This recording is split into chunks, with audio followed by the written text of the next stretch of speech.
Hello everyone, मैं doctor Tanuja कुमारी आप सभी का स्वागत अपने यूट्यूब चैनल में करती हूं। आज मैं फिर आप लोगों से करंट अफेयर से संबंधित कुछ टॉपिक्स के विषय में बात करूंगी।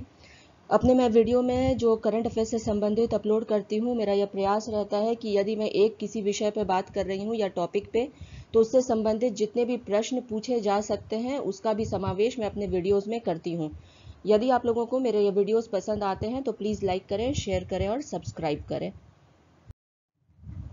फर्स्ट यहाँ पे मैं आप लोगों से बात करूंगी कि जो साक्षात्कार की व्यवस्था क्या है, इसके विषय में भारत सरकार के द्वारा एक महत्वपूर्ण जानकारी दी गई है, जिसमें बताया गया है कि ग्रुप बी अराजपत्रित और ग्रुप सी के अंतर्गत साक्षात्कार की व्यवस्था को समाप्त कर दिया गया है।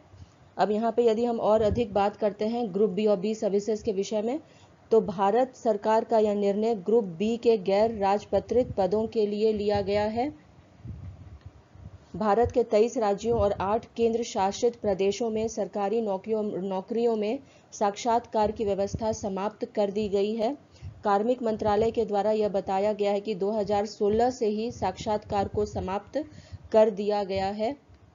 वर्ष 2015 में स्वतंत्रता दिवस के अवसर पर प्रधानमंत्री नरेंद्र मोदी ने साक्षात्कार समाप्त करने का सुझाव दिया था। उल्लेखनीय है कि प्रधानमंत्री की घोषणा के आलोक में जनवरी 2016 में केंद्र सरकार में भर्ती के लिए साक्षात्कार ग्रुप बी गैर राजपत्रित और ग्रुप सी में समाप्त कर दिया गया। भारत के 8 केंद्र शासित प्रदेश में सरकार के इस योजना के तहत इसे शामिल किया गया है। उल्लेखनीय है कि भारत के 28 राज्यों में से 23 राज्यों में साक्षात्कार बंद है। नेक्स्ट यहाँ पे आप लोगों से बात करूंगी ब्लू फ्लैग मान्यता के विषय में। भारत के 8 समुद्री तटों को ब्लू फ्लैग मान्यता प्रदान की गई है। गुजरात स्थित शिवराजपुर इसमें शामिल है। कर्नाटक स्थित कासरकोड और पदुबिद्री इसमें शामिल है। केरल स्थित कपड़ शामिल है।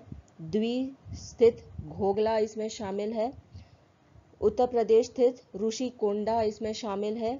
उड़ीसा स्थित गोल्डन, अंडमान स्थित राधानगर इनमें शामिल है। भारत की सरकार के द्वारा ब्लू फ्लैग मापदंडों के अनुसार अपने समुद्र तटों को पर्यावरण और पर्यटन के उपयुक्त बनाया जा रहा है। ब्लू फ्लैग पुरस्कार अंतर्राष्ट्रीय स्तर पर एक गैर सरकारी संगठन के द्वारा दिया जाता है। इस गैर सरकारी संगठन का नाम है foundation for environment education, Denmark.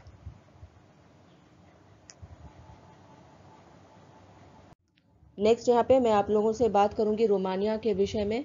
महत्वपूर्ण वैश्विक घटनाक्रम में रोमानिया के द्वारा चीन के साथ हुए परमाणु समझौता को रद्द कर दिया गया है। रोमानिया के द्वारा अब अमेरिका के साथ परमाणु समझौता किया गया है। इस समझौते के अंतर्गत डेन्यूब नदी के किनारे संयंत्र में 2 परमाणु रिएक्टरों के निर्माण और इसकी मौजूदा इकाइयों में से एक का नवीनीकरण शामिल है। अमेरिका और रोमानिया के बीच $8 मिलियन की यह परियोजना है। इस परियोजना का नेतृत्व अमेरिकी निर्माण और इंजीनियरिंग फर्म AECOM के द्वारा की जाएगी। इस परियोजना में रोमानियाई, कनाडाई और फ्रांसीसी कंपनियों की सहायता ली जाएगी। नेक्स्ट यहाँ पे आप लोगों से चर्चा करूंगी ट्री ट्रांसप्लांटेशन पॉलिसी के विषय में। दिल्ली सरकार के कैबिनेट के द्वारा राजधानी दिल्ली में ट्री ट्रांसप्लांटेशन पॉलिसी को मंजूरी प्रदान कर दी गई है, जिसके अंतर्गत दिल्ली सरकार ट्रांसप्लांटेशन करने वाली एजेंसियों का पैनल बनाएगी। इसके अंतर्गत किसी भी प्रोजेक्ट में आने वाले पेड़ों में से 80% को ट्रांसप्लांट करना अनिवार्य होगा। इसमें यह व्यवस्था की गई है कि जितने पेड़ प्रोजेक्ट के काटे जाएंगे उससे 10 गुना अधिक पौधे लगाए जाएंगे। इससे पहले एक पेड़ काटने के बदले 10 पौधे लगाए जाते थे। ट्रांसप्लांट किए गए पेड़ों में से 80% से कम जीवित रहने पर संबंधित एजेंसी को होने वाले भुगतान में कटौती की जाएगी। सरकार के द्वारा डेडिकेटेड ट्रांसप्लांटेशन सेल और स्थानीय कमेटी बनाई जाएगी। यह कमेटी ट्रांसप्लांट हुए पेड़ों की जांच व निगरानी करेगी। कमेटी अपने जांच में सही ट्रांसप्लांटेशन की स्थिति होने पर प्रमाण पत्र भी जारी करेगी। दिल्ली भारत का पहला राज्य है जहां ट्री ट्रांसप्लांटेशन पॉलिसी पास की गई है। ट्रांसप्लांटेशन में पेड़ को नीचे से वैज्ञानिक तरीके से उखाड़ा जाएगा। दिल्ली सरकार के द्वारा यह निर्णय लिया गया है कि प्रदूषण के लिए कनॉट प्लेस में एक स्मॉग टावर भी लगाया जाएगा। उल्लेखनीय है कि अभी पूरे विश्व में सिर्फ चीन में ही इस स्मॉग टावर का स्थापना किया गया है। नेक्स्ट यहाँ पे आप लोगों से बात करूंगी the new England journal of medicine के विषय में। प्रसिद्ध the new England journal of medicine ने यह कहा है कि ट्रंप के द्वारा कोरोना संकट को त्रासदी में बदल दिया गया है। नेक्स्ट यहाँ पे आप लोगों से आधुनिक दास्ता के विषय में बात करूंगी। संयुक्त राष्ट्र के प्रकाशित रिपोर्ट में बताया गया है कि दुनिया भर में 2 करोड़ 90 लाख महिलाएं आज भी आधुनिक दास्ता का शिकार हैं। नेक्स्ट आप लोगों से यहाँ पे बात करूंगी एक्सिस बैंक के विषय में। विस्तारा एयरलाइंस के साथ एक्सिस बैंक ने मिलकर एक सह ब्रांडेड फॉरेक्स कार्ड लॉन्च किया है जो 16 मुद्राओं को लोड कर सकता है। नेक्स्ट यहाँ पे आप लोगों से बात करूंगी के उषा के विषय में। केरल राज्य में मुख्य न्यायाधीश के उषा का निधन हो गया है। उल्लेखनीय है कि यह केरल राज्य की पहली महिला मुख्य न्यायाधीश थी। नेक्स्ट यहाँ पे आप लोगों से चर्चा करूंगी मुख्यमंत्री सौर स्वरोजगार के विषय में। उत्तराखंड सरकार के द्वारा मुख्यमंत्री सौर स्वरोजगार योजना लागू की गई है। नेक्स्ट आप लोगों से यहाँ बात करूंगी जगन्नाथ विद्या कनुका योजना के विषय में। आंध्र प्रदेश की सरकार ने राज्य में जगन्नाथ विद्या कनुका योजना प्रारंभ की है। नेक्स्ट यहाँ पे आप लोगों से चर्चा करूंगी कल्याण बोर्ड के विषय में। किसानों के लिए केरल राज्य सरकार के द्वारा एक कल्याण बोर्ड का गठन किया गया है। नेक्स्ट यहाँ पे आप लोगों से चर्चा करूंगी जयजीत सिंह के विषय में। महाराष्ट्र के ATS प्रमुख के पद पर श्री जयजीत सिंह को नियुक्त किया गया है। नेक्स्ट आप लोगों से यहाँ बात करूंगी भाई तारू सिंह के विषय में। हाल ही में भाई तारू सिंह जी की 300th जयंती मनाई गई। उल्लेखनीय है कि यह 18th सदी के सिख शहीद थे। नेक्स्ट यहाँ पे आप लोगों से बात करूंगी सेंटर ऑफ एक्सीलेंस के विषय में। मेघालय सरकार के द्वारा अपने राज्य के किसानों के बेहतरी के लिए उच्च मूल्य वाली सब्जियों के उत्पादन के लिए सेंटर ऑफ एक्सीलेंस की स्थापना की जाएगी, जिसके लिए मेघालय सरकार ने इजराइल के साथ समझौता किया है। नेक्स्ट आप लोगों से यहाँ पे चर्चा करूंगी कोवैक्स के विषय में। कोवैक्स विश्व स्वास्थ्य संगठन की पहल है जिसके अंतर्गत 2021 तक कोविड-19 की कम से कम 2 बिलियन खुराक की आपूर्ति करनी है। हाल ही में चीन ने घोषणा की है कि वह कोवैक्स पहल में शामिल हो गया है। नेक्स्ट आप लोगों से यहाँ पे फेलुडा पेपर स्ट्रिप के विषय में बात करूंगी। भारत के स्वास्थ्य मंत्रालय के द्वारा SARS-CoV-2 के लिए फेलुडा पेपर स्ट्रिप प्रारंभ किया गया है। इस स्ट्रिप का निर्माण CSIR तथा IGIB के द्वारा किया गया है। नेक्स्ट आप लोगों से यहाँ पे बात करूंगी परिवहन निगम के विषय में।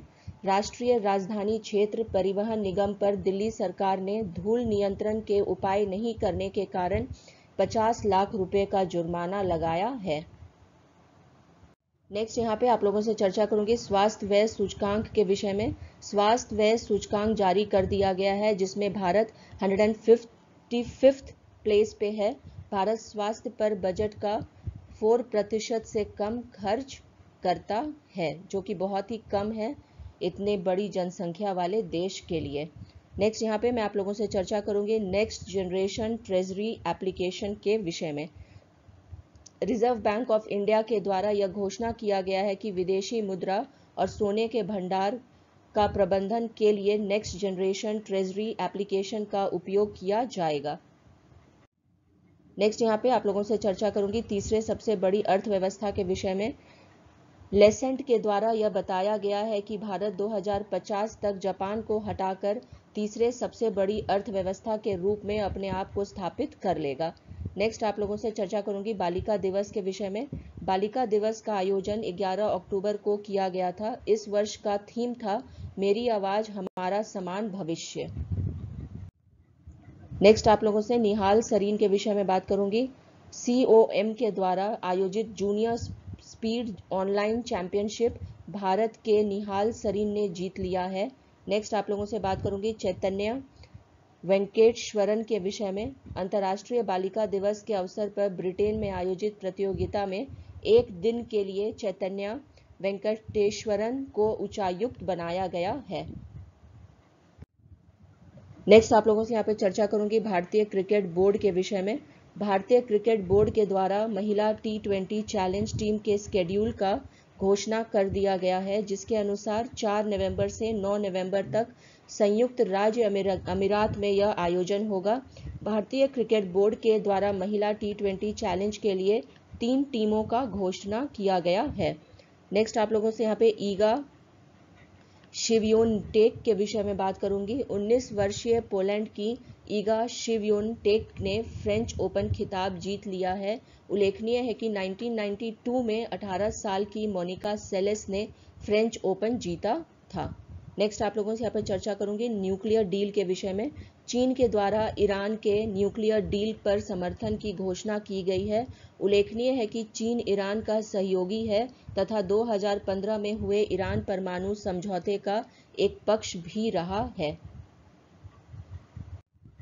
इसी के साथ मैं अपने इस वीडियो की चर्चा यहीं पे समाप्त करती हूँ। यदि आप लोगों को मेरा ये वीडियो पसंद आया हो करंट अफेयर से संबंधित, तो प्लीज़ इसे लाइक करें, शेयर करें और सब्सक्राइब करें। Thank you. Have a good day.